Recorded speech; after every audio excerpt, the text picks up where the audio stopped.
I'm from the Catholic South, and catechism is a big thing there. And the first question of the catechism is, why are we on earth? And I thought it was rather apt to open this meeting with a similar catechism question. Why now responsible research and innovation? So what I want to do is first ask ourselves, was there no responsible innovation before? Was the research, was it all irresponsible? I don't think many people in the field are willing to agree on that one. So the question is, why has this responsibility talk become prominent lately? And if we have some answers to that, I think it will also influence our ideas on where to take this project. So I like this title, When's Responsible Innovation Wither, because as a Dutchman you can never say those words except if you think beforehand. So this is the title. Maybe a short introduction into responsible innovation. There's an influential article by Stilgo, Owen and McNacton from 2012 where they define 4 dimensions of what makes innovation responsible. And it's interesting that they, more or less by coincidence, completely overlap with the 4 criteria that are prominent in the MVI approach. So the first one is anticipation. Look before you leap. Think about the consequences of your innovation. Well, that's the proactive approach with MVI. Second, include the stakeholders. Those who experience the consequences of the innovation should have a say in the design of the innovation. So that's the role of the valorization panel. Reflectivity. Bring people together so they can question each other on their assumptions, so to avoid tunnel vision and to enhance creativity. Well, that's the interdisciplinary approach also aiming to do. And last but not least, an often overlooked element, responsiveness, because there has been a lot of talk about what good, desirable innovation would be, and there have been reports and articles written, but it's not always that these articles are actually taken up by the innovators. So the technology actors have to be responsive to the ideas generated. So that's the relevance and valorization dimension.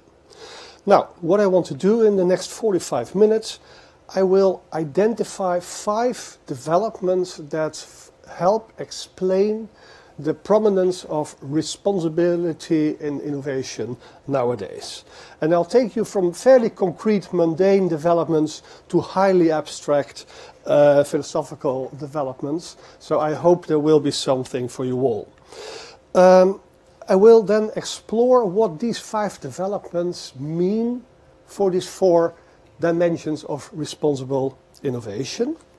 And then I hopefully can guide you a little bit into the future by saying, by pointing out some interesting issues that I think we as a research community should reflect upon.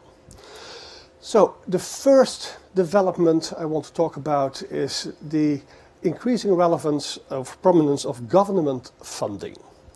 And the key concepts I want to talk about in relation to this government funding is the first dimension, anticipation.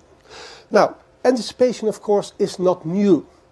There's no business firm that doesn't look into the future before it develops plans. And it's also not new in a moral sense.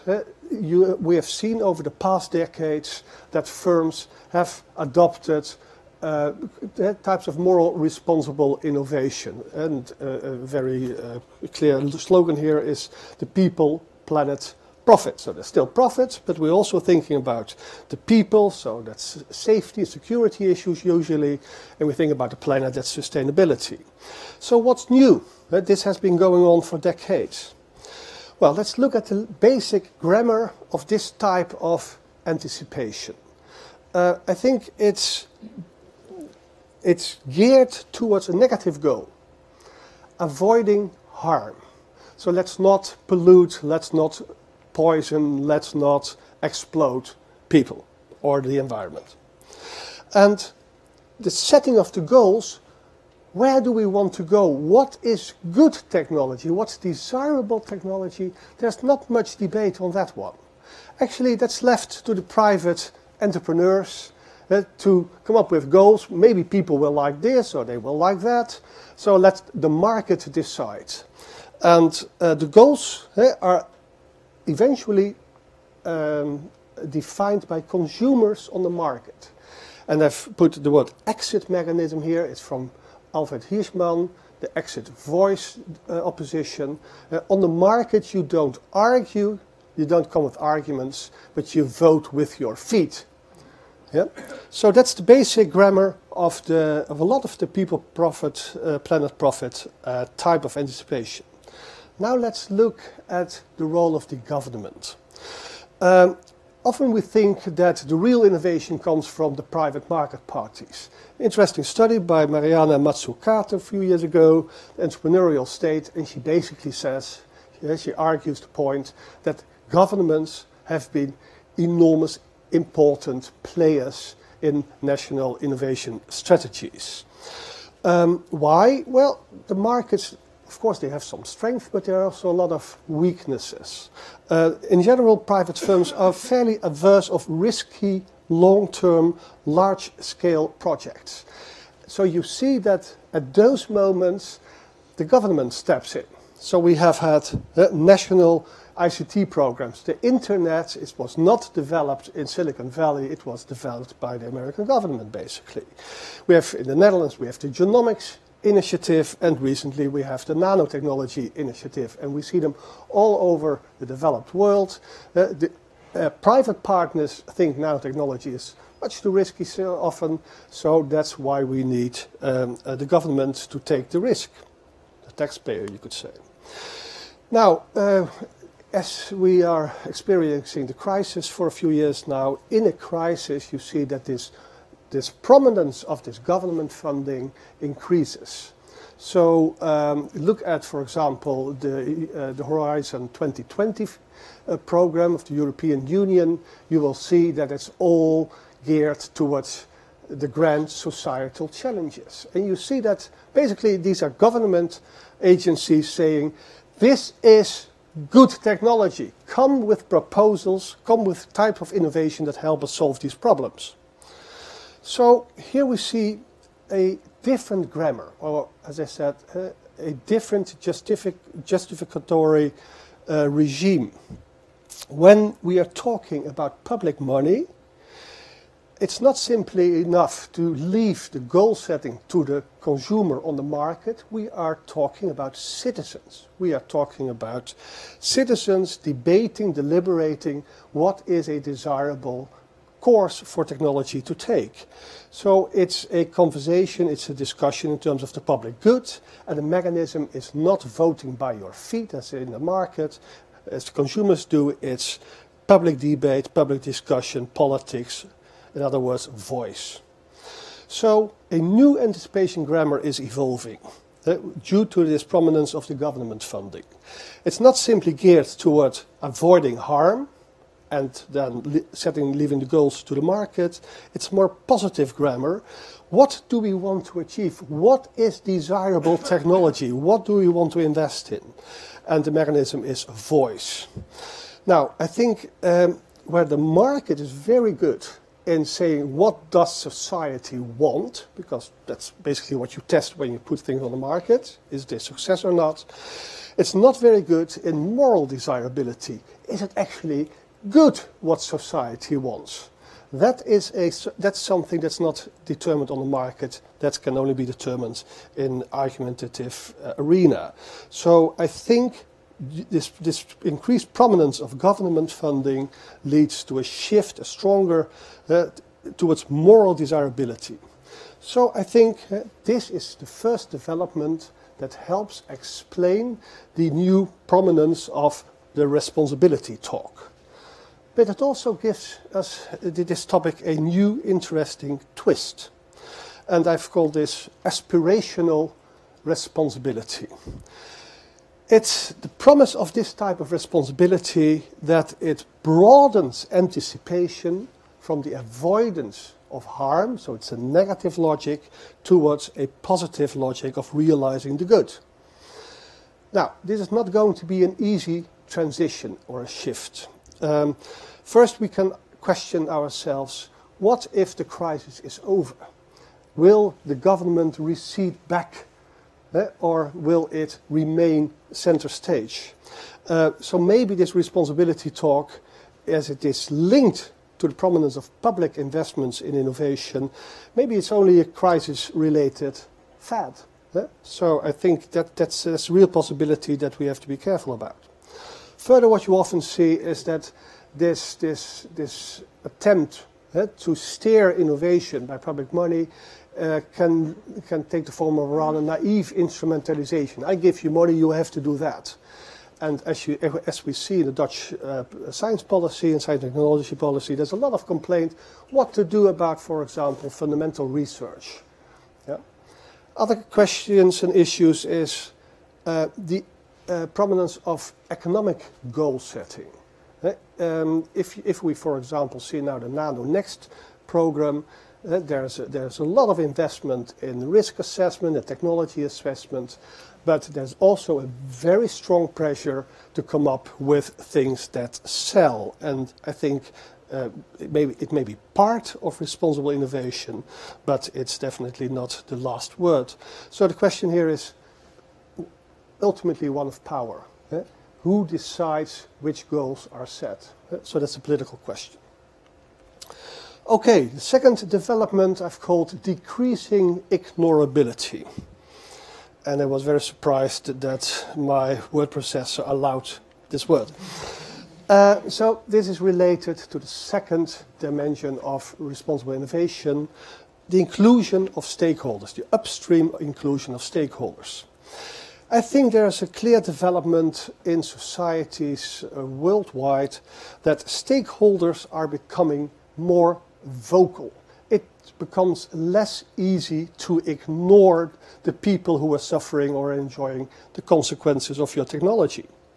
In general, you could say there's less respect for authority and expertise. If the scientist says, do this, the whole internet is burst out with protest, and who are you to tell me what to do, and so forth and so forth. Second, I think that over the last decades we have been fairly successful in creating legal and political institutions that enable stakeholders to protest and to, when they think technology is heading in the wrong direction.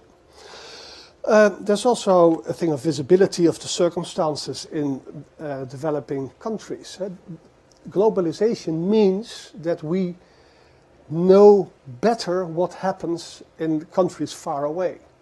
This also means that it becomes more difficult to outsource the negative consequences of our technology, as we have been doing over the past decades. Now we see what we are exporting.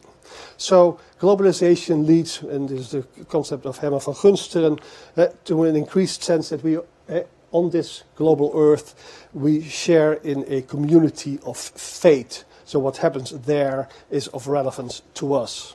So stakeholders far away can't be ignored so easily anymore. I think this too helps explain the rise of responsibility talk, but again, it also gives it a new twist. So I have called this the democratic dimension of responsibility. And the promise is basically a very basic one that we know in democratic politics. If you are affected by a form of power, democracy requires that you have a say in that form of power. If you're affected by X, you get a say in X. So that's the basic, since Rousseau, I think, the basic idea of democracy, and you see it now transported into the domain of technological innovation. Now, there's still questions here, and there's one about the throughput legitimacy. It's a concept I learned from Koen Dortmans. So you have a democracy, you have stakeholder in the, inclusion. But what happens if these stakeholders share a table and sit down and start deliberating? We actually have no idea. We have been rather naive a long time, saying simply invite everyone and what they come up with, that's democratically valid. It's not the case. We have now a lot of evidence that what happens in these stakeholder deliberations is not always power-free. It's also very unclear who is a stakeholder, who is invited to the table. I think in the debate on responsible innovation, the criteria for what is a stakeholder, who is to be invited, who is to be included, are still fairly unclear. It's also the fact that we can't deny that many stakeholders still are very ignorable. If you look at the disaster in the textile factories in Bangladesh, it erupted, we saw it, and 2 days later it was forgotten. Because they simply lack the power to make themselves heard. And it's also a case that some technologies, they are very visible, and there are lots of technologies that no stakeholder whatsoever is interested in. So they completely fly under the radar of responsible innovation. If you are not a matter of public concern, there's very little incentive for technology developers. So I think here too there's a lot of work to do.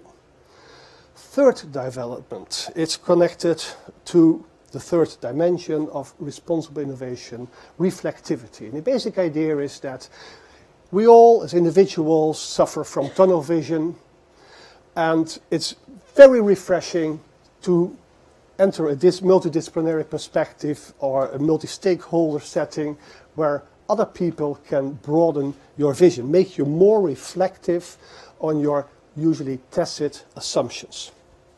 Now, I think the development here is the increasing uncertainty of the landscape of science and technology. For a long time, we had the kind of cornucopian vision of technology. Everything that technology brings is good. Now we're not so sure anymore. There's a lot of factual and normative uncertainty, contestation, ambiguity surrounding new science and technology, and it has already been signaled more than 2 decades ago. We now know that let's say the eternal promise of enlightenment, where uncertainty is, knowledge will be, that promise is a fata morgana. I think I'm waiting for the book that proves that the more knowledge we have, the more uncertainty we have. We are living in a risk society, which basically means that there's a lot of uncertainty. Why are we living in a risk society? Because of the prominence of science and technology. So the solution Funtovic and Ravets came up with 20 years ago, stakeholder inclusion.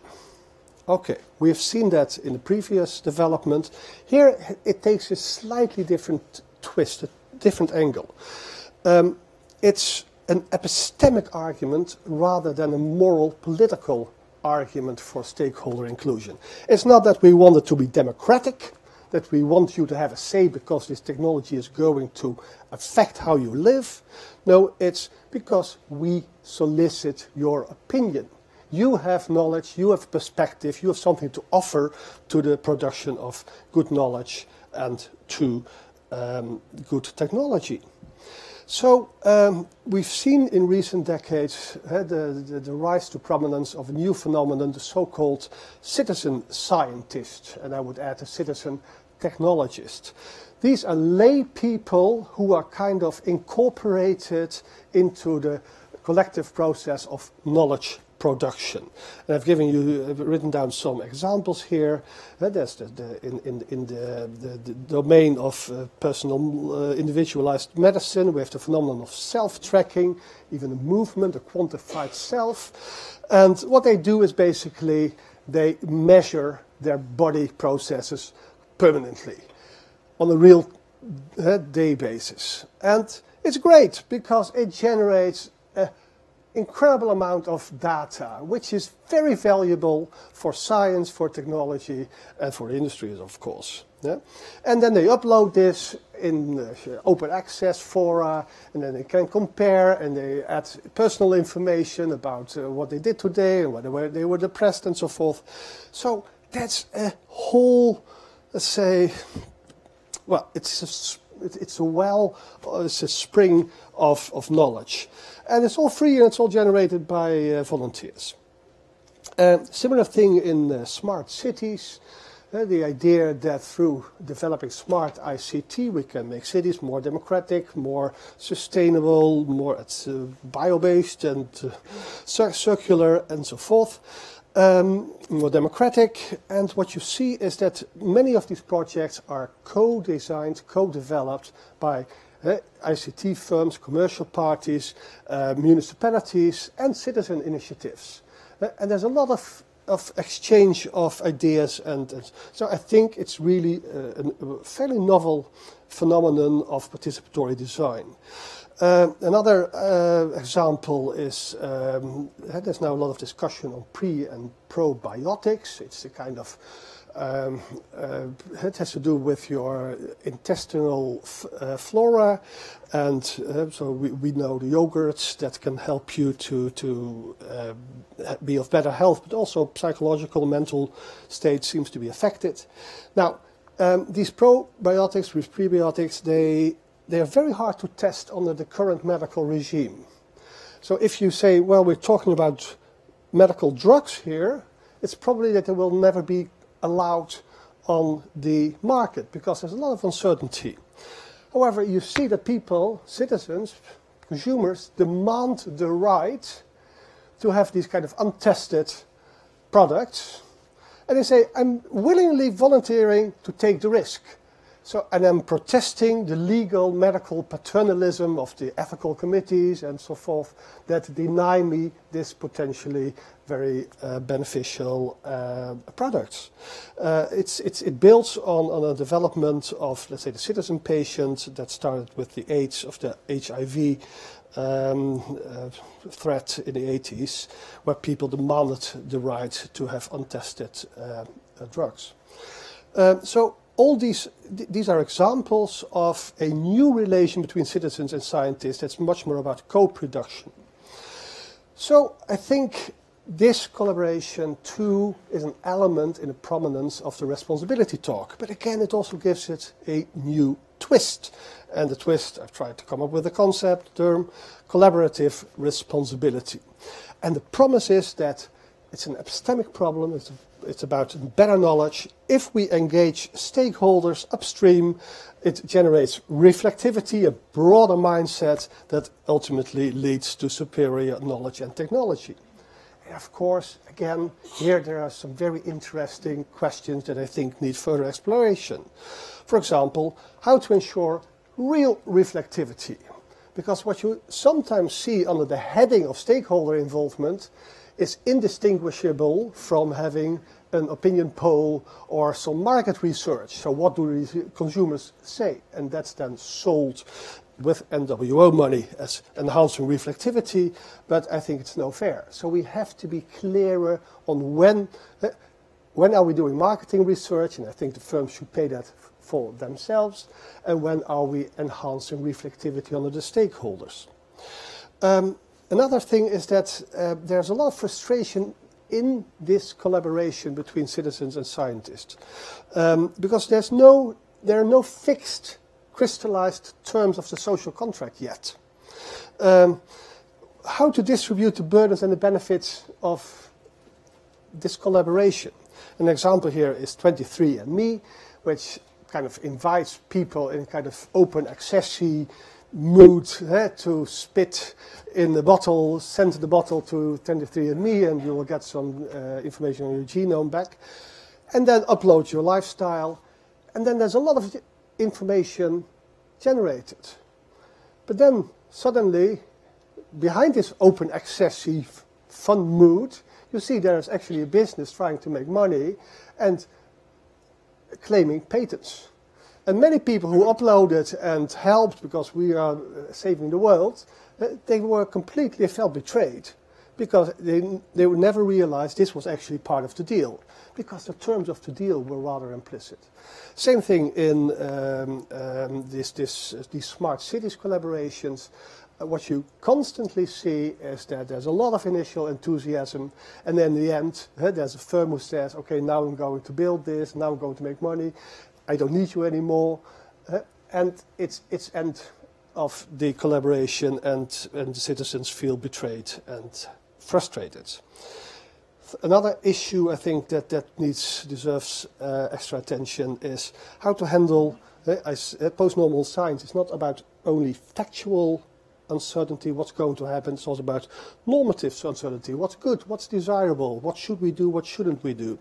And it's unclear how these issues are handled within the context of such collaborations. Okay, fourth development. I'm getting more and more abstract, so I hope you still remain in your seats.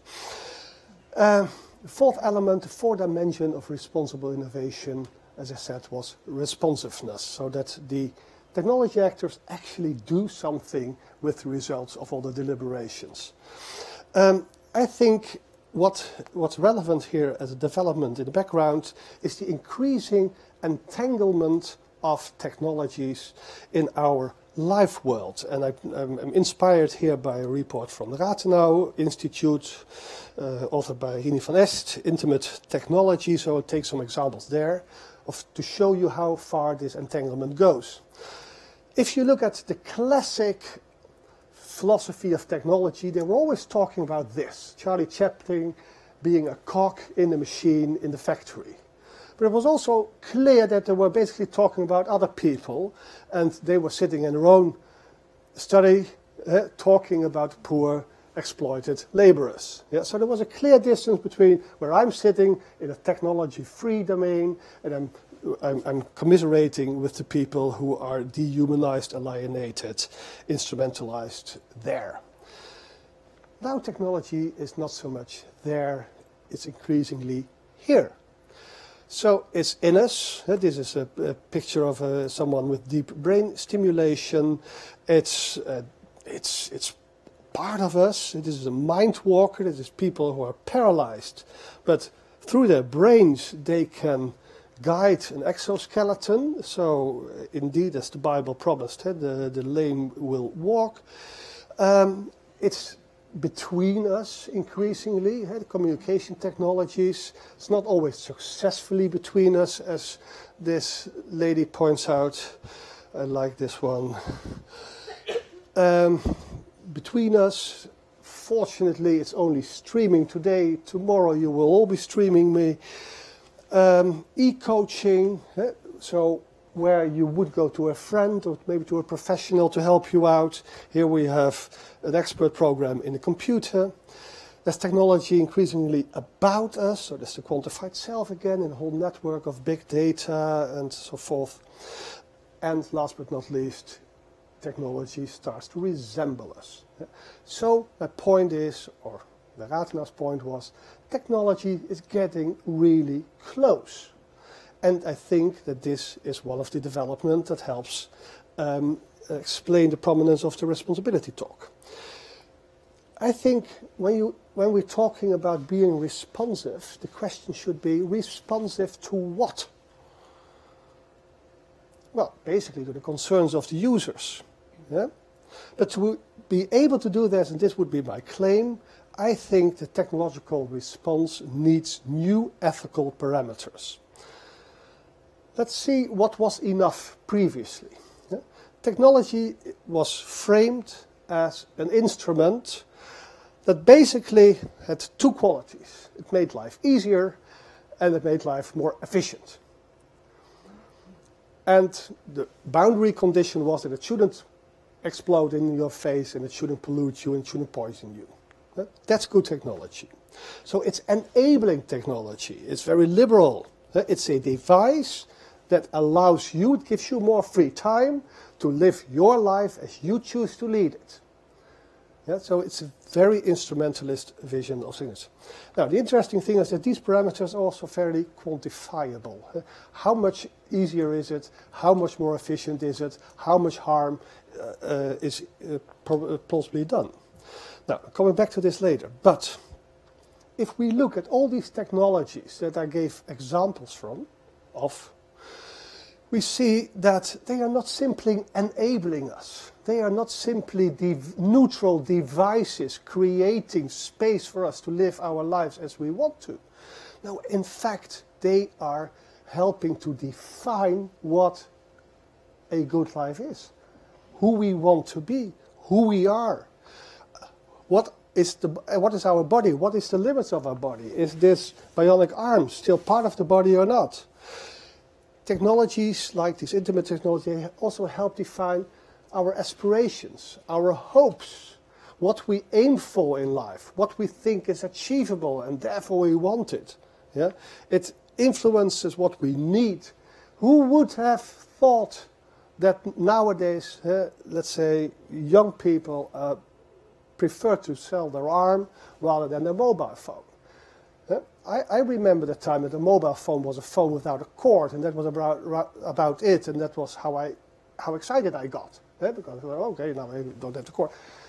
Nowadays it has evolved into some cyborgian relationship with many users, and it helps define who they are, what they want to be. It helps also to define their relations with other people and what they need to be able to, and their virtues to survive in this technotope. So, in other words, currently, if we're talking about responsiveness, technology is often responsive to what I've dubbed hard concerns. And hard concerns, think about harm, think about safeties, think about security, think about the environment. These are all concerns that are very prominent in the responsibility talk. So what do these hard concerns share? Well, first, they are quantifiable. When we're talking about how many deaths, what is the chance that how many people will die from a nuclear explosion? You can do a mathematical model on that. So it's quantifiable. There's no moral ambiguity. We all agree that when people die, bad thing. And it's directly caused. The harm is directly caused by the technology because the thing exploded. So it's very clear-cut, very hard, and therefore both technology and policy actors will be willing to respond, to be responsive to these type of concerns. However, these are not primarily the type of concerns generated by this new generation of intimate technologies. These typically raise concerns that are much more fuzzy. These are soft. They're qualitative rather than quantitative. How will the quality of our interhuman relations be changed due to the prevalence of mobile communication devices? How will friendship change on Facebook? These are not quantifiable questions. These are questions that demand a qualitative answer. They're all also not non-controversial. They are bound to be contested. So some people will say, I like the new type of friendship on Facebook, and other people say it's a shallow perversity. And all the oppositions in between. So there's no clear consensus there. And last but not least, if your child becomes a Facebook addict, is really Facebook to blame? Or does he have some own responsibility? Or should the parents have better care for their children? So these consequences, they are not directly causally linked to the technology. There are always people who are still able to put off their cell phone, their mobile phone. Of course, many people are not. That's the problem. So there's some agency in the technology, but it's not like death resulting from a nuclear explosion. So there are these new technologies that are typical for the entanglement of technology in the live world, tend to create another type of concerns.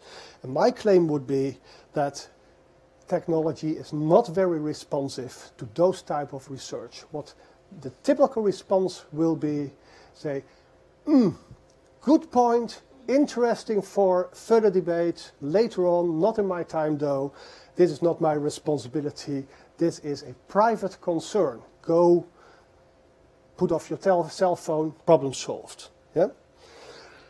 So we have a big problem here, because these soft impacts are getting more pervasive, but they're still largely being dismissed by relevant innovation actors as being private concerns. So I think this tension, again, helps to explain the rise of the responsibility talk, but it also gives it a new twist. I think that if we talk about responsibility in the context of innovation, it should be comprehensive responsibility. And the promise of comprehensive responsibility is that technology will grow to be responsive to a broad array of values and needs, and not only responsive to a very limited, albeit important subset of values and needs that are labeled hard by the technology actors. Now, here the big question is how to restyle public space, public debate, to be able to deal with this. Because this privatization, as we will find out if there is room for questions, is almost unresistible. We are so through and through hooked to a very thin form of morality that we virtually lack the vocabulary to discuss these soft impacts. Last but not least, but by far the most abstract, the practice turn. That's the fifth development that I want to discuss with you. And it's a development in philosophy, but I like to see philosophy as the canary in the mine. So it's a front runner, and probably what we see in philosophy is somewhat predicative of what's happening in society at large. And the basic thing, if you want to understand 20th century philosophy, it's a turn from Plato to Aristotle. It's a turn from theory to praxis. And I've written down some names who were helpful in the progressive turn towards practice.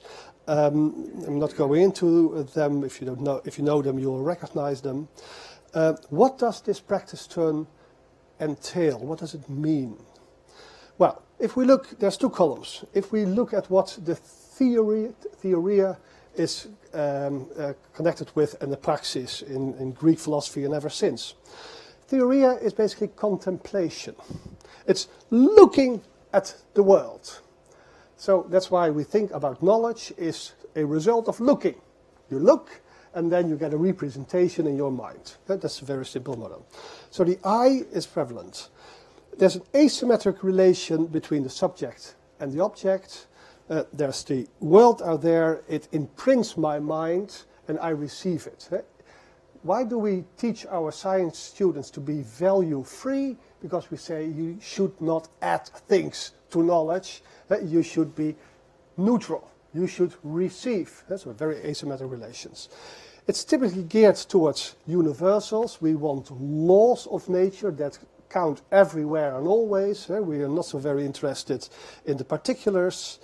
The idea is that at the level of these universals, the real reality behind the phenomena, think Plato, there's only harmony and stability, and of course we only have access to that through our mind.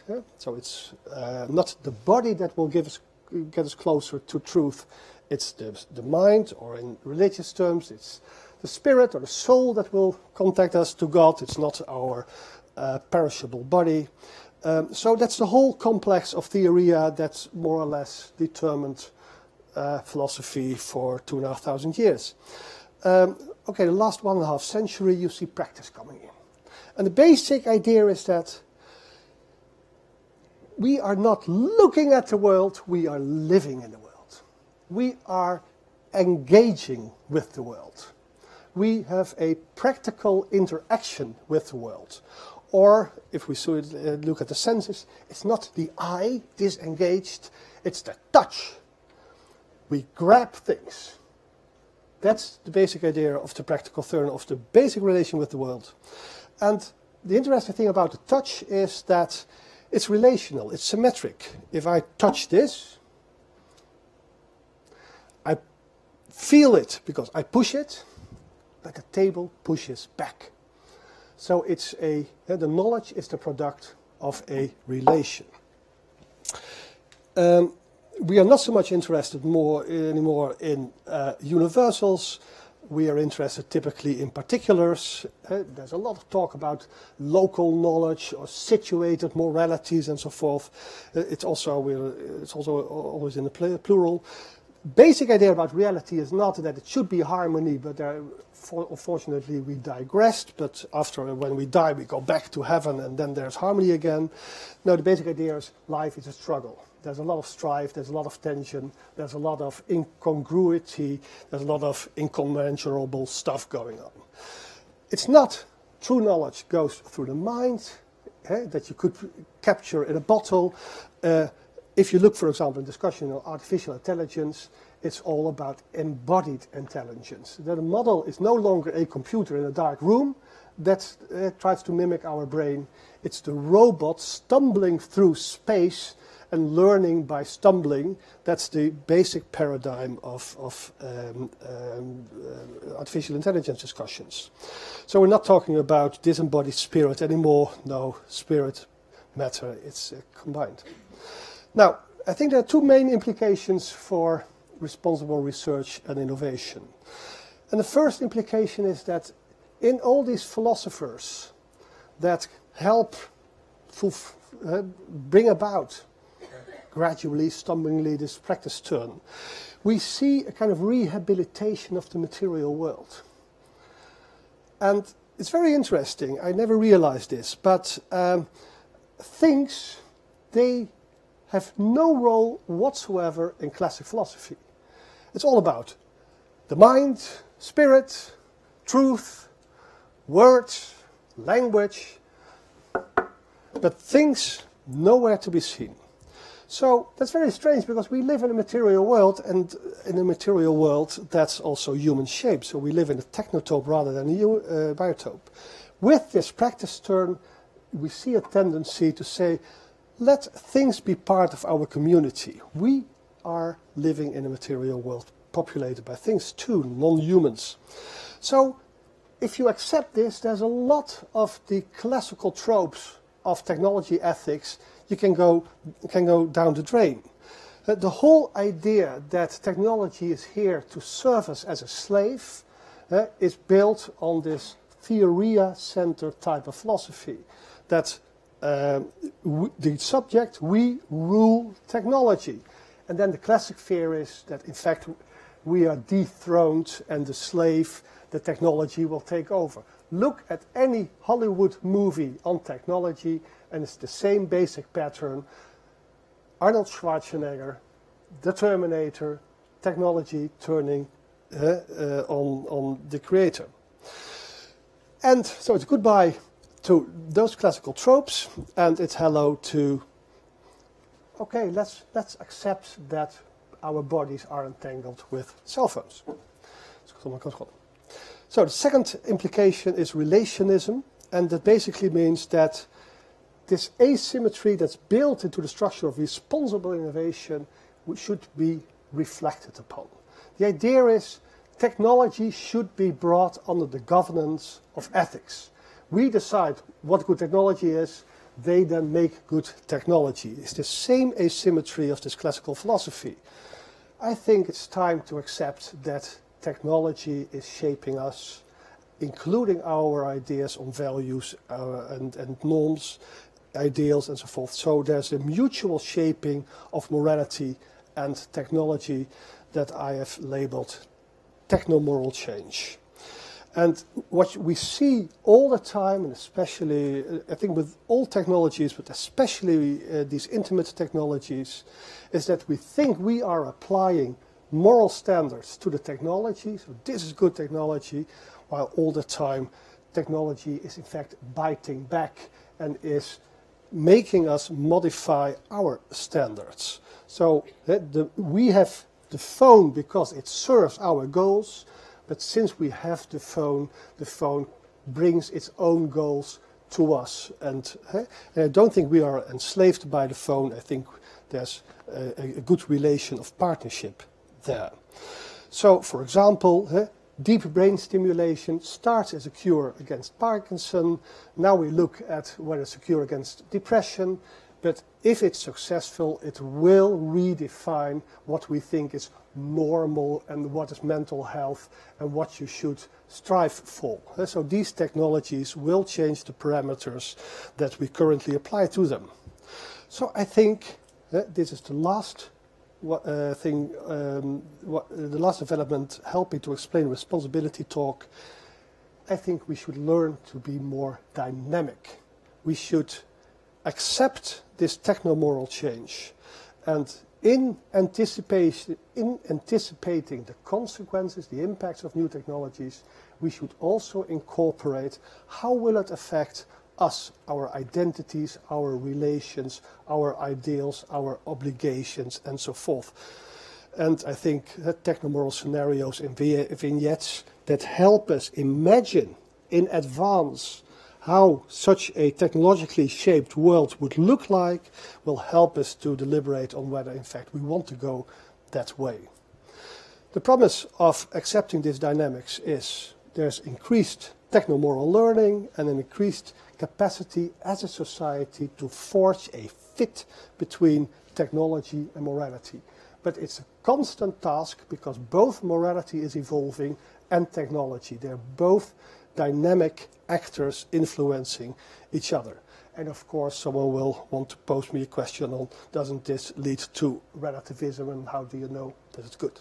So, in conclusion, I have tried to inspire you, saying responsibility, yes, it's not a coincidence that we talk about, it will stay, but there's a lot of research ahead of us to make sure that the way we talk about responsible innovation matches the technology of our time. Thank you very much for your attention.